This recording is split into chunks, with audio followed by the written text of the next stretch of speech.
Fraud. It's the monster in the accounting horror film, hiding in the numbers, waiting to strike.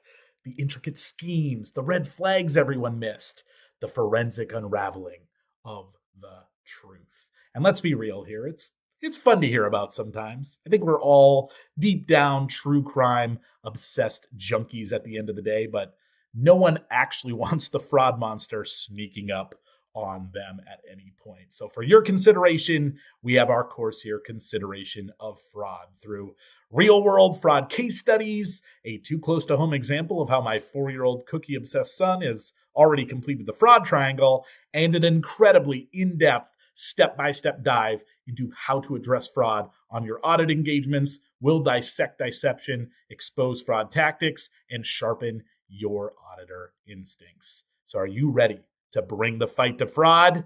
Then let's go. Join us for Consideration of Fraud.